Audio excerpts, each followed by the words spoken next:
কারণে। তো আমাদের এখন দেখতে হবে অল্টারনেটিভ অ্যাপ্রোচ এবং সর্বপ্রথম দেখতে হবে ডায়াগনস্টিক কীভাবে আমরা মজবুত করতে পারি।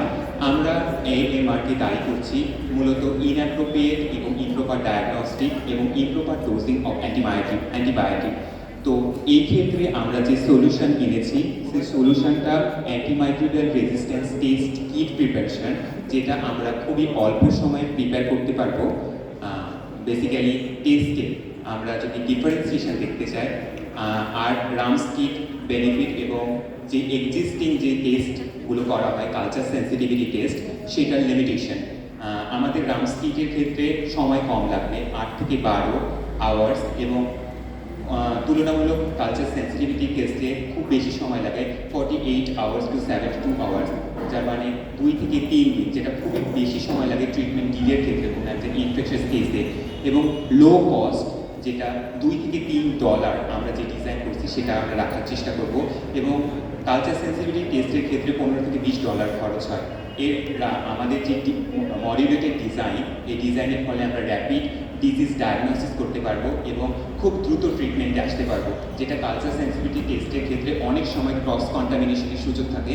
আমি আমাদের দিনাজপুরের অধিকাংশ ল্যাবে গিয়েছি, সেখানে অ্যাসেপ্টিক কন্ডিশন এতটুকুও মেনটেন করা হয় না, যার কারণে এখানে ক্রস কন্টামিনেশনের অনেক সুযোগ থাকে। প্রত্যেকটা কালচার ফেজে primary culture, secondary culture and that selective culture, after that antibiotic sensitivity test culture, এর মধ্যে অনেক সম্ভাবনা থাকে ক্রস কন্টামিনেশন হওয়ার। এবং এক্ষেত্রে দেখা যায় আমরা পেশেন্টের থেকে যে স্যাম্পলগুলো কালেক্ট করি, সেই স্যাম্পলগুলোর কোনো ফর্মুলা দেওয়া থাকে না, কীভাবে আমাদের কালেক্ট করতে বলবো। সো যখন আমরা স্যাম্পল দিচ্ছি, basically urine, sputum, faeces and different type of blood, এগুলো দেওয়ার সময় ক্রস কন্টামিনেশন ঘটে থাকে।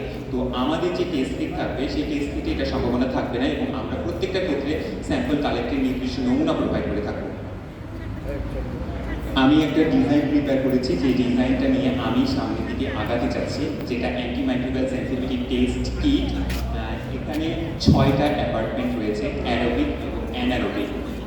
প্রত্যেকটা মানুষের এবং প্রত্যেকটা জীবের বাঁচার জন্য খাদ্যের দরকার হয়। এই টেস্ট কিটটার মধ্যেও মিডিয়া রয়েছে, যেটা ব্যাকটেরিয়ার গ্রোথের জন্য দরকার। এই মিডিয়ার উপর ভাগ করে আমরা 6টা ভাগে ভাগ করছি। কিছু প্রত্যেকটা ব্যাকটেরিয়ার জন্য খাবারের ডিফারেন্সিয়েশন রয়েছে, কার্বন ডাইঅক্সাইড, নাইট্রোজেন, অক্সিজেন এবং বেসিক কিছু এনরিচমেন্ট মিডিয়া। এটার উপর ভিত্তি করে 6টার মধ্যে আমরা প্রত্যেকটাকে 20টা করে অ্যান্টিবায়োটিক ডিস্ক বসিয়ে রেখেছি।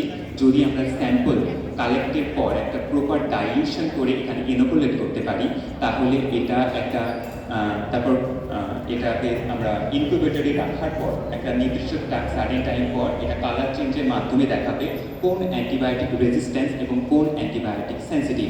আমরা এখানে দেখতে পাচ্ছি ফ্যাকাল্টেটিভ অ্যানারোবিকের ওখানে গিয়ে লাল মার্কিং দেখা যাচ্ছে, অর্থাৎ যে লাল মার্কিংগুলো রয়েছে সেই অ্যান্টিবায়োটিকগুলো অলরেডি রেজিস্ট্যান্স। কিন্তু আমাদের এবং গোটা বিশ্বে এই ডায়াগনোসিস খুবই অপ্রতুলভাবে করা হয়, যেগুলোতে করা হয় যদি সিভিয়ার পর্যায়ে ইনফেকশন যায় তখন তার করা হয়। এই যে অ্যান্টিবায়োটিকগুলো রেজিস্ট্যান্স, এই অ্যান্টিবায়োটিকগুলো দিয়েই ট্রিটমেন্ট করা হচ্ছে। তো এই অ্যান্টিবায়োটিক যখন ট্রিটমেন্ট করা হয় তখন দেখা যায় ভালো হচ্ছে না এবং আরও ক্রনিক পর্যায়ে চলে যাচ্ছে। তো আমরা যদি এই টেস্ট কিট প্রিপারেশন করতে পারি, তাহলে এটা আমাদের সলিউশন অর্থাৎ ডায়াগনোসিস ট্রিটমেন্টকে আরও এনহ্যান্স করবে।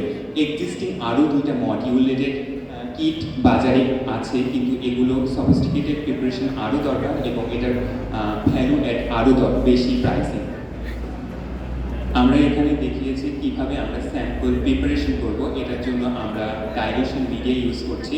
আর আমাদের যে টেস্ট কিটে আফটার কালচার এবং ইনকিউবেশন যেটা রেড মার্কিং দেখাচ্ছিল, সেটা হচ্ছে রেজিস্ট্যান্স, অ্যান্ড গ্রিন কালার যেটা দেখাচ্ছিল সেটা সাসেপ্টেবল অ্যান্টিবায়োটিক। অ্যান্ড দেন আমাদের সেকেন্ড মডিউলেটেড ডিজাইন এবং প্যাটেন্ট হচ্ছে ন্যাচুরোপ্যাথিক অ্যান্টিমাইক্রোবিয়ালস অ্যান্ড ইমিউনোমodulator প্রিপারেশন। এটা কি আমাদের আগে